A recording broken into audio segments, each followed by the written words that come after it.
Bismillahirrahmanirrahim. Assalamualaikum warahmatullahi wabarakatuh.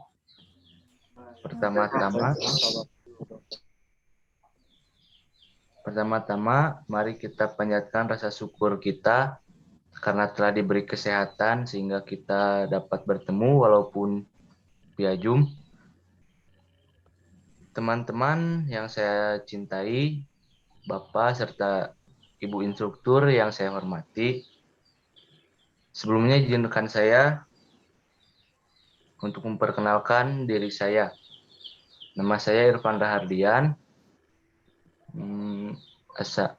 lahir di Bandung, tanggal 12 September 2004.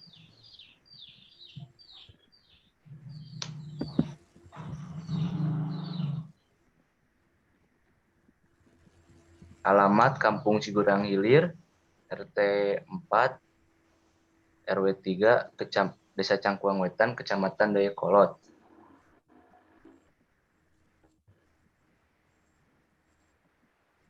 Kecamatan Dayakolot. Saya pernah sekolah di SD Negeri Cangkuang 9, masuk tahun 2011,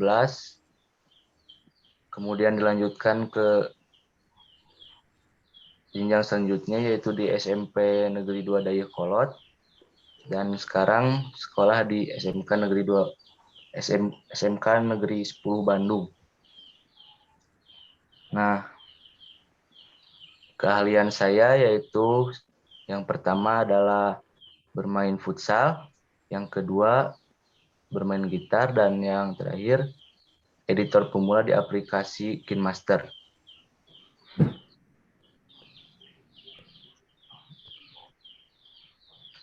Prestasi yang pernah saya capai yaitu pernah menjadi peringkat 1 di kelas di SD, kemudian pernah menjadi juara 2 sepak takraw di kompetisi Olimpiade Olahraga Siswa Nasional atau 2SN. Teman-teman, saya di sini tidak sendiri, saya bersama teman saya yaitu Ajril Musafa Januar. Sita, tolong CV Ajril ditampilkan.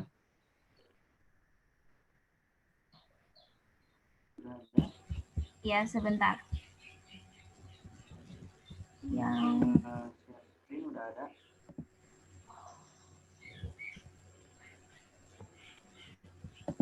Perbesar sih.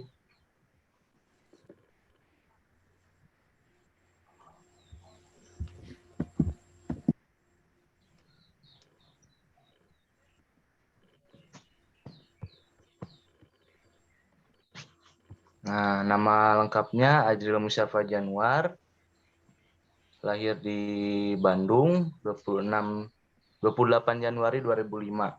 Alamat Jalan Halte Selatan, RT 4, RW 3, nomor 8.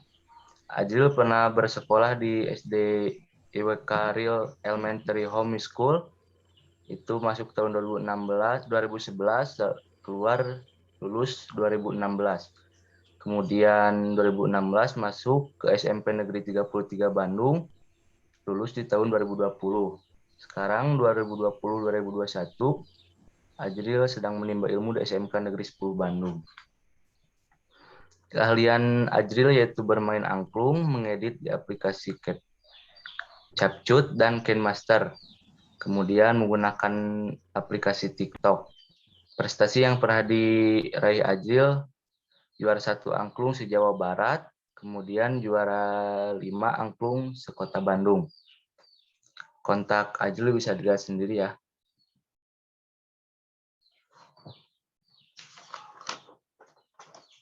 Ya, saya persilahkan kepada Ajril.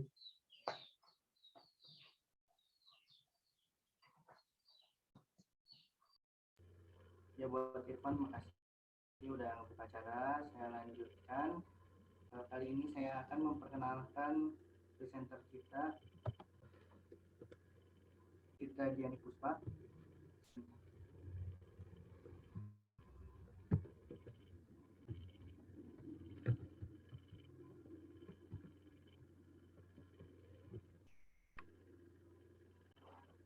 Nama Sita Diani Puspa, tanggal lahir Bandung 24 Desember 2004, alamat rumah Komplek Permata Biru, Blok T 177, Cinunuk, Cileunyi, Kabupaten Bandung.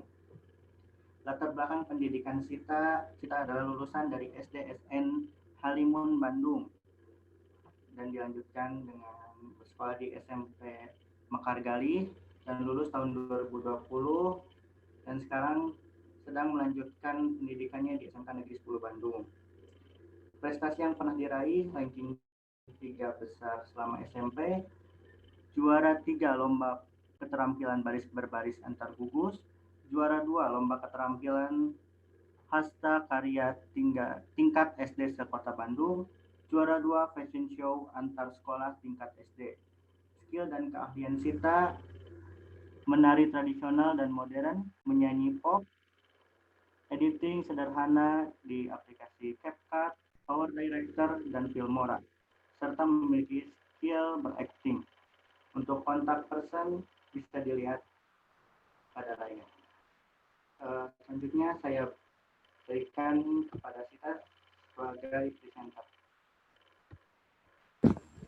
Ya, terima kasih banyak kepada moderator juga host yang sudah memberikan saya kesempatan. Selamat sore semuanya. Selamat sore. Gimana, masih semangat gak ini teh? Semangat dong. Semangat. Semangat lah ya. Di sini hujan. Di kalian hujan nggak? Hujan. Jakarta panas. Oh. Oke, semoga tetap semangat ya. Jadi sekarang kali ini saya akan sharing materi sama teman-teman semua tentang tahap produksi program televisi. Sebelumnya aku mau nanya nih, di sini kalian pada suka nonton TV nggak sih? Sekarang udah jarang. Ya, sama. Sekarang lebih ke YouTube. Lebih ke YouTube. Sama TikTok gak sih? Oh iya. Nonton film di Netflix. Oke.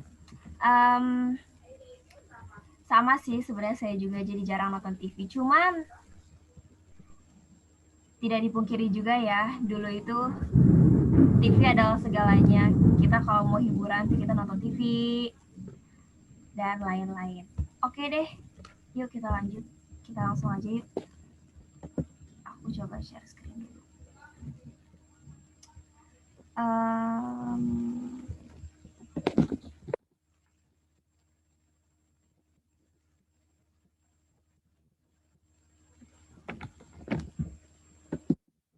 Udah ada belum sih? Belum. Udah ada? Baru ada.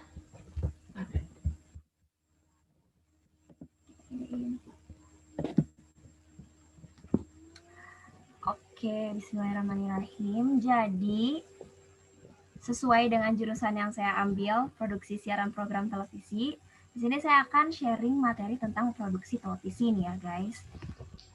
Nah, setelah tahapan praproduksi, ada yang namanya tahapan produksi.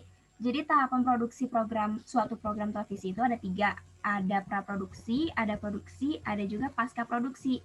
Nah, karena praproduksi tadi udah dijelasin sama Azriel di webinar yang sebelumnya, sekarang saya mau ngejelasin tentang tahapan produksi.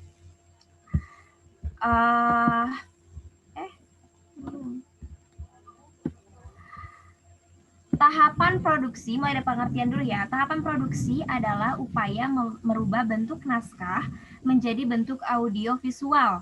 Segala bentuk proses kreatif yang telah dimatangkan dalam tahap praproduksi dituangkan dalam tahap produksi.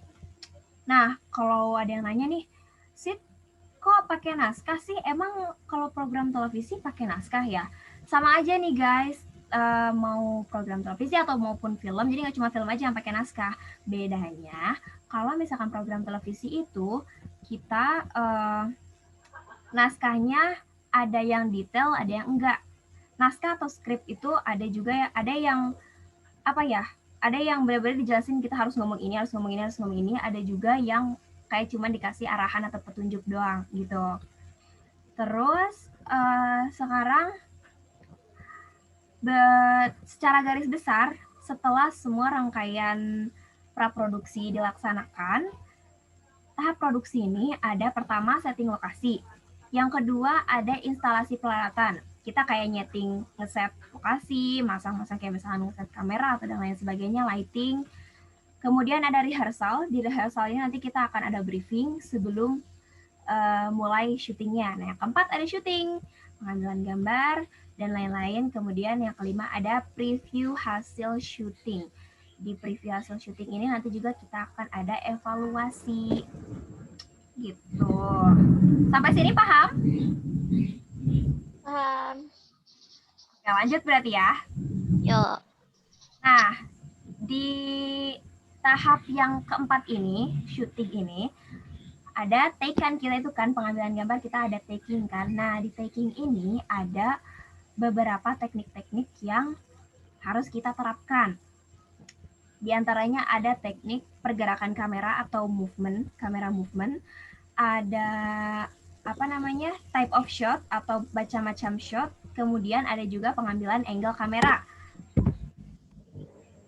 Pertama kita dari kamera movement dulu. Fungsinya adalah mempercantik visual, juga mendukung storytelling atau penyampaian cerita. Nih, basic kamera movement itu pertama ada tilt. Tilt itu kamera bergerak ke atas atau tilt up. Terus ada juga yang kamera bergerak ke bawah, tilt down, tetapi tetap berada di satu sumbu yang sama. Contohnya ini misalkan kayak gini kan, ini kamera nih. Nah, kalau tetap berada di satu sumbu yang sama, tilt up itu kayak gini, tilt down itu kayak gini. Gitu.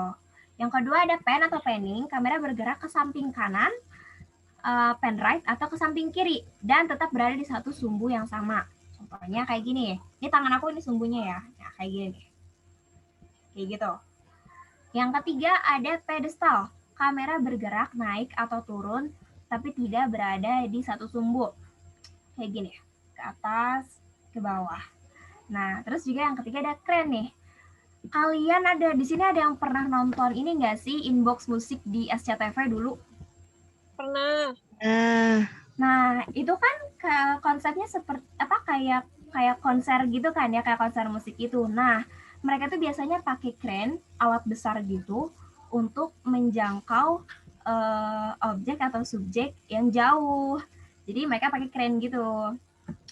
Terus yang terakhir ada track dolly atau track grab. Kalau yang track dolly itu yang maju tapi tidak berada di satu sudut di satu sumbu yang sama, mohon maaf. Nah, jadi kayak kita maju terus mundur, itu namanya dolly, track dolly. Yang selanjutnya ada track crab. Yang crab itu kita ke samping, kayak kepiting jalannya nih, kayak gini. Kalau kalian pernah lihat, tahu nggak sih ada di satu set lokasi syuting itu suka ada rel, tahu kan? Iya. Yang buat Tahu. Nah, buat kamera itu biasa bisa dipakai juga untuk track grab gitu. Nah, selanjutnya ada zooming. Zooming itu lebih tepat disebut sebagai lens movement karena yang digerakin bukan kameranya tapi si lensanya. Tapi kadang juga dikombinasikan dengan kamera movement. Contohnya zoom sama zoom dikombinasikan dengan dolly jadi dolly zoom. Jadi misalkan kita nge-zoom out tapi kita maju contohnya. Terus istilah dari dolly zoom itu ada vertigo effect, push pull, jaws effect, Hitchcock zoom, dan si Hitchcock zoom ini dipopulerkan oleh Alfred Hitchcock di film Vertigo tahun 1958. Terus ada juga rect focus, pergantian fokus. Dari rect focus ini juga bagian dari lens movement. Contohnya kayak gimana misalkan ya, kalian tahu kan efek bokeh? Tahu. Nah, jadi kalau misalkan mau ganti nih si subjeknya tuh, misalkan dari awalnya yang fokusnya saya misalkan ini, terus kita mau ganti yang fokusnya yang belakang. Nah, itu namanya rect focus. Terus selanjutnya ini ada macam-macam shot types dan camera angles. Yang pertama, ada extreme long shot. Extreme long shot ini menunjukkan lokasi kejadian tanpa harus memperlihatkan subjek dengan jelas. Kalian ada yang suka nonton My Trip My Adventure gak?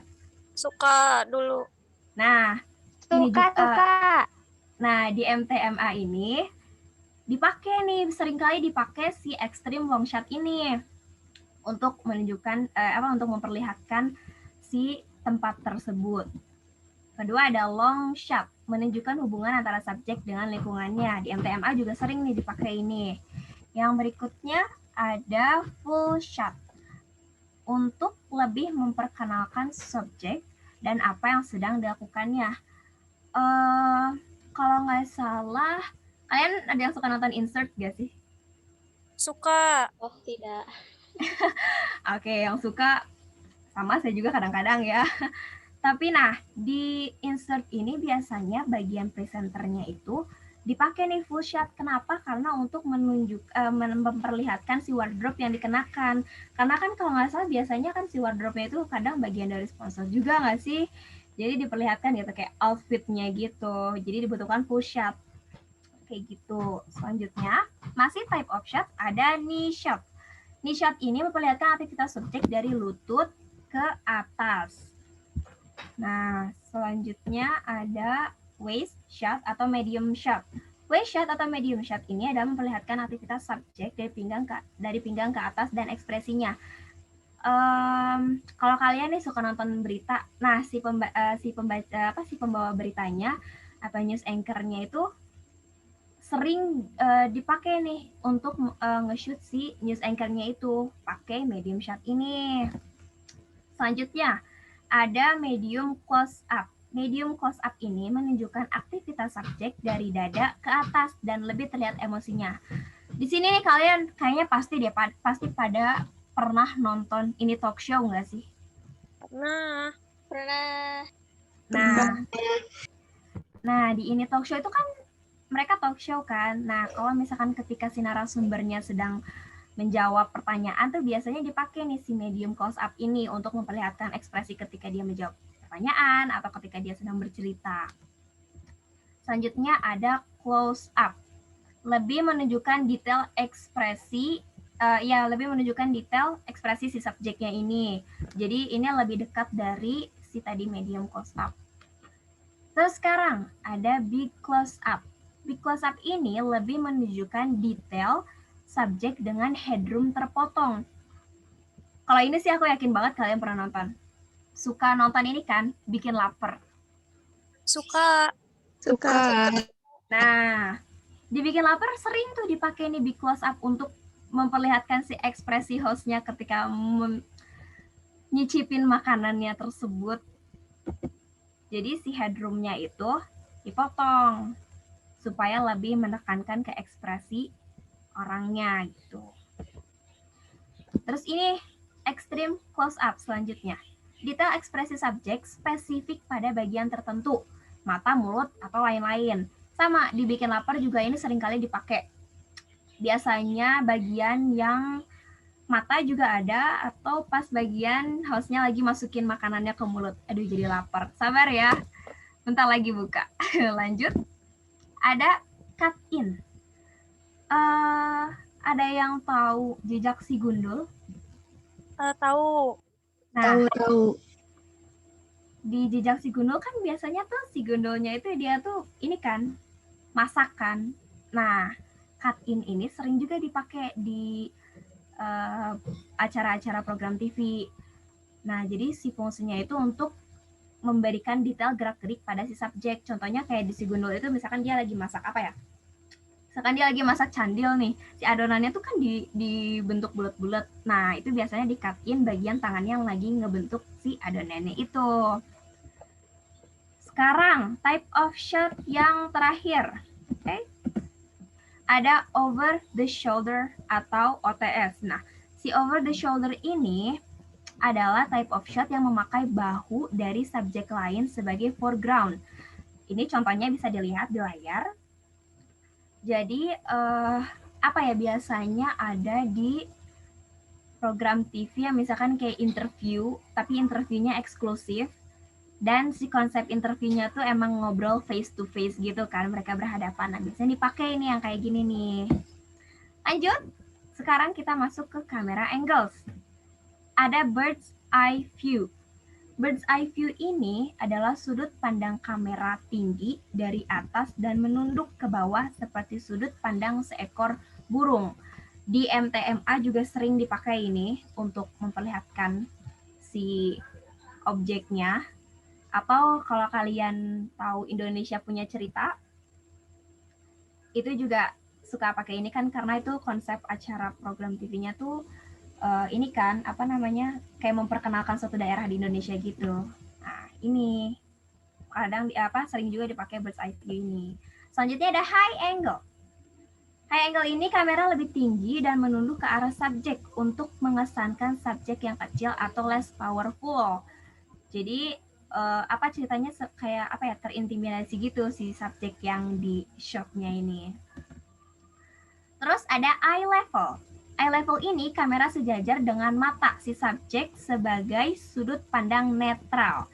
Nah, eye level ini biasanya sering banget juga dipakai buat si news anchor itu, buat para pembawa berita, buat para news anchor yang ada di TV-TV, berita-berita. Kemudian ada low angle. Low angle ini kamera lebih rendah dan mendongak ke subjek, menunjukkan subjek yang tinggi besar atau mengintimidasi. Kalau tadi yang high angle itu si subjeknya ceritanya terintimidasi. Nah, kalau sekarang low angle ini si subjeknya mengintimidasi. Terakhir ada frog's eye view. Frog's eye view ini kayak seperti namanya, katak. Kamera ditempatkan hampir menyentuh tanah dan mendongak ke arah subjek, menimbulkan kesan megah atau tinggi besar. Gitu teman-teman. Paham nggak sampai sini?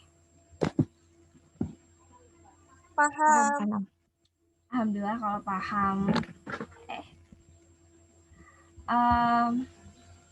Kayaknya materi dari aku segitu aja deh. Boleh kalau ada yang mau bertanya?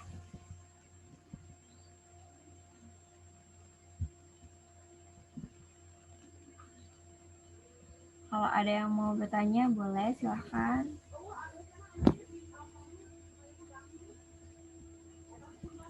Mau nanya dong, Boleh. A, kakak. kalau kayak buat talk show gitu, kita idealnya menggunakan apa? Berapa itu ya? Angle kamera sama mic minimalnya gitu. Biasanya sih angle kameranya yang eye level ya.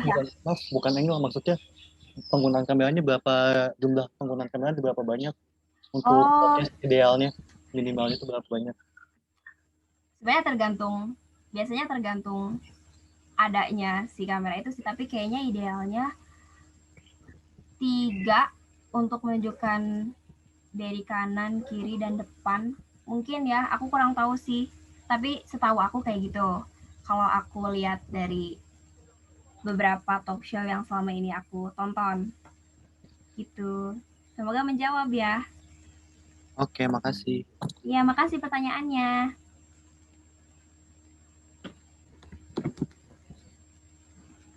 Ada lagi yang mau bertanya?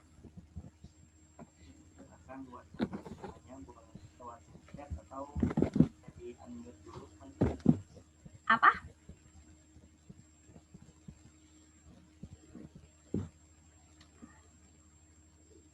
Oh, ini ada dari Christine ya. Aku mau nanya, kan tadi di Big Close Up itu headroom-nya dipotong. Nah, headroom itu apa sih? Jadi gini guys, headroom itu adalah ruang atau jarak dari kepala ke si batas frame. Nih, kalau kalian lihat, nah ini itu headroom. Nih, itu tuh headroom namanya. Ada juga selain headroom, ada nose room. Itu kayak jarak dari sini ke si frame, ke batas frame ini. Tuh. Semoga menjawab ya. Makasih pertanyaannya, Christine. Ada lagi yang mau bertanya? Boleh. Silakan yang mau bertanya boleh lewat room chat atau boleh unmute dulu mic-nya.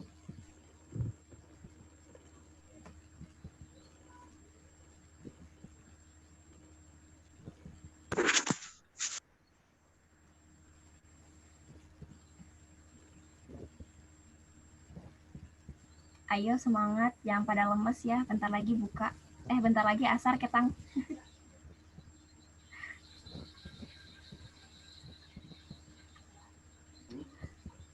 Ayo, ayo. Gimana, ada yang mau bertanya lagi?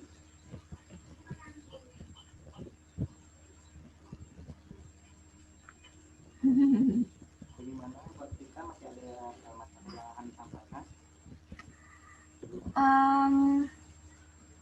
Kayaknya sih aku udah sih kalau materi.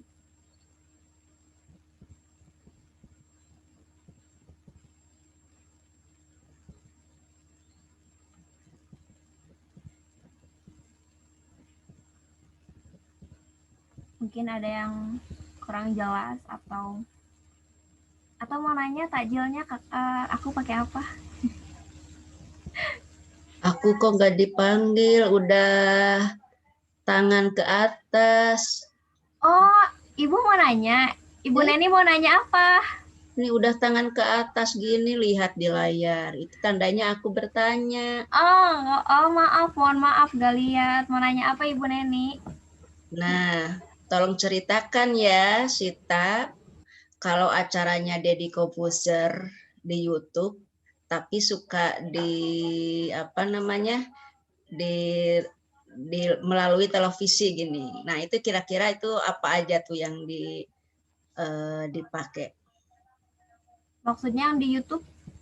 Deddy Corbuzier itu kan suka ada mengundang narasumber di YouTube, terus kemudian suka ditampilkan, kita suka nonton juga di televisi. Nah, itu kira-kira pakai apa aja tuh yang keluar dari keilmuannya? Kalau Deddy Corbuzier ini kan ini ya podcast, bukan sih YouTube-nya? Iya, podcast. Iya. Kalau podcast biasanya kita pakai ini medium close up, apa ya namanya, lupa sebentar. Kalau nggak salah iya, kita pakai yang dari berarti ya medium shot. Kita biasanya pakai medium shot kalau untuk podcast, karena kan duduk posisinya.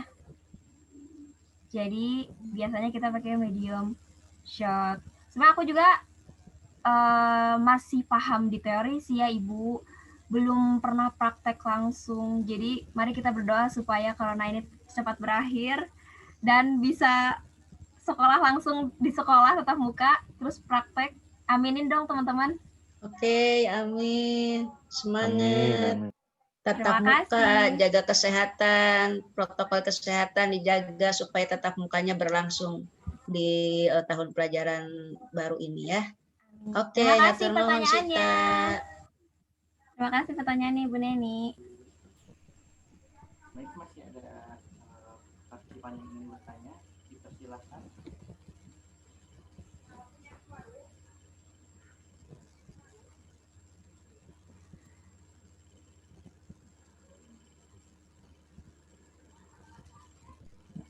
Bagaimana buat presentasi kita? Sudah cukup? Udah sih, aku udah cukup. Materi dari aku udah cukup segitu.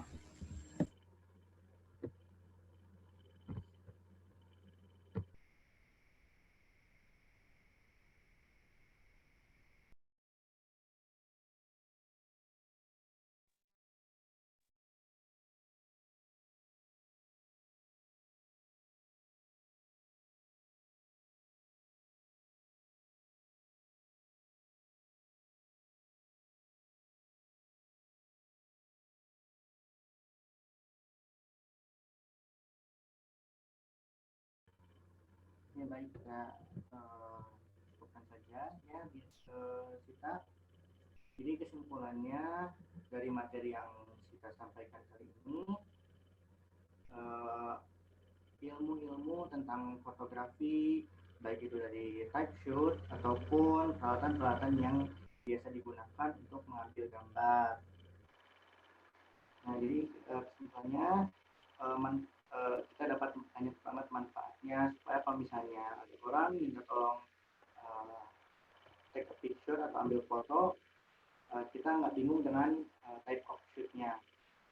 Baik, terima kasih kita sebagai presenter. Saya kembalikan room-nya kepada Irfan. Silakan Irfan. Ya, baik. Terima kasih Ajril. Juga kepada Sita. Terima kasih kepada Bapak dan Ibu, kepada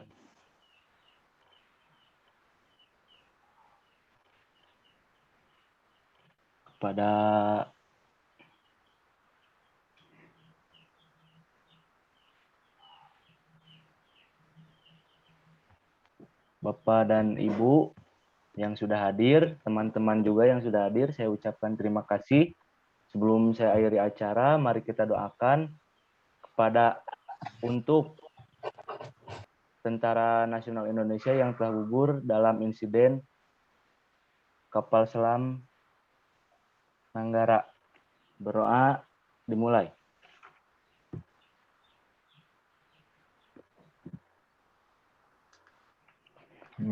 Berdoa selesai. Kita tutup acara ini dan ucapkan alhamdulillah. Udah semuanya. Assalamualaikum. Jangan dulu pada keluar, yuk foto bareng dulu sebentar, maaf. 1, boleh on cam, pada on cam.